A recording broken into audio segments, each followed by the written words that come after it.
This lesson is a skill review for week 7 of Introduction to Technology class.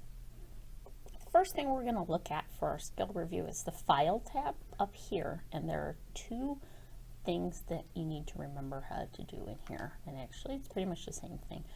First of all, you want to remember how to save a file. You'll go to File, Save As, and we'll just save this as practice file number 2. And then the second thing you want to remember how to do in the File tab is just save, and that's if you made any changes but you've already saved it once. And also remember, the keyboard shortcut Ctrl+S will also save, and that's what you really want to use. You want to get in the habit of hitting Ctrl+S all the time. The next tab that we're going to look at is the Home tab, and in the Home tab there are several things I want to show you. Remember, the Home tab is where most of the formatting options are. So the first thing I want to remind you how to do is right align. And what you'll do is you can either highlight what you want to align and you'll press Ctrl+R and that'll move it over here to the right. Or you will come up here in the paragraph group and you will click on the one that looks like this. If you hold the mouse over, it says Align Text Right, and it shows the keyboard shortcut Align Right. Next thing is Center Align. You can either, again, come up here and click on Center Align, or it's going to show you the keyboard shortcut, which is what I'm going to press right now, Ctrl+E. To make something bold, you can highlight it, and you can either use this little pop-up menu right here, which has the bold button, and now it says the keyboard shortcut, also Ctrl+B, or you can go all the way up here, B, but we're going to hit Ctrl+B. To change the font, you'll highlight what you want to change the font as, and you can either click on, again, this little hover over menu right here and change the font, or you can come up here and you can change the font. Let's change it to Calibri, Cambria. And to change the font size, again, either you'll use the hover over menu right here, and you can change the font size, or you can come click up here, or you can use on the keyboard Control plus this, that sign, the bracket sign, will make font smaller, and the other one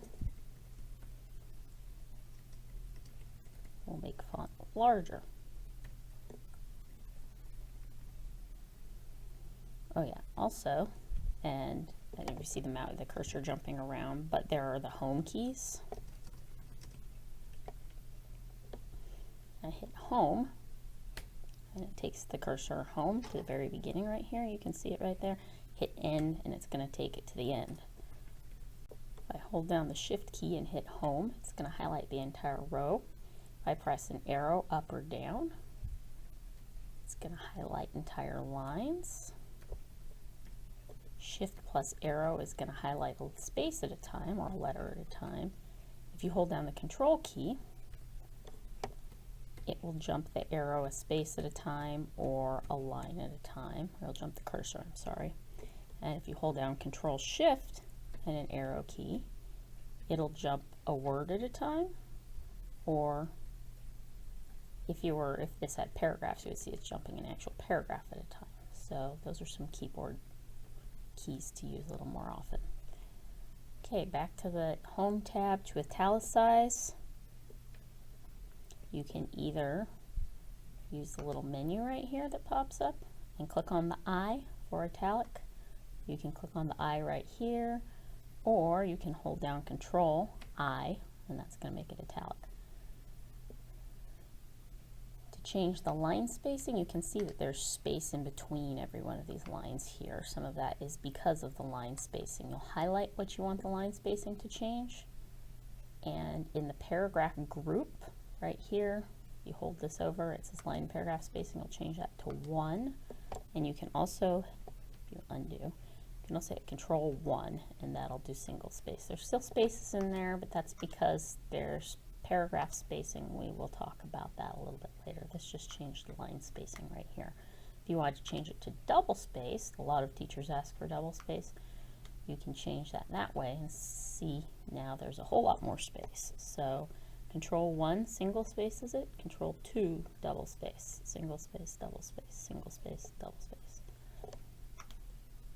Next tab we're going to look at is going to be the page layout tab. Why? Because that's where the paragraph spacing is. So let's go to page layout, and you're going to look in the group for paragraph and see where it says spacing.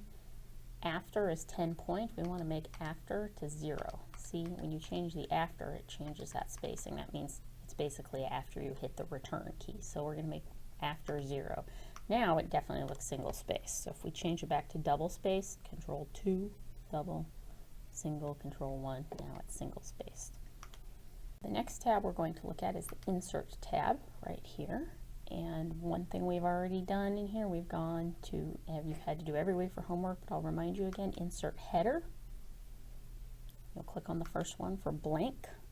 And usually when you're inserting a header for your homework, I have you right justify it. So you're going to do Ctrl+R to put it over there, and then you'll type in your name, today's date, and then you close header and footer. The other thing you're going to need to insert for this assignment, we'll go back to the Insert tab, is going to be a picture, and you've had to do this before. We will go find a picture from a file, there it is. And you'll find wherever the file is that you have it saved, and you're going to click on Insert. And that's a really large picture. It's going to put that in your file, and that is a horse wearing sunglasses. Very cute. Okay, go ahead and shrink this picture for now. We'll talk about why later. Anyway, the next thing we're going to do is change the text wrapping on the picture, and if you notice, so normally you have these tabs, but whenever you click on a picture, you get a new tab that wasn't there before. See that Format tab? See how it's not there? Now it's back. So you'll click on the Format tab because you clicked on the picture.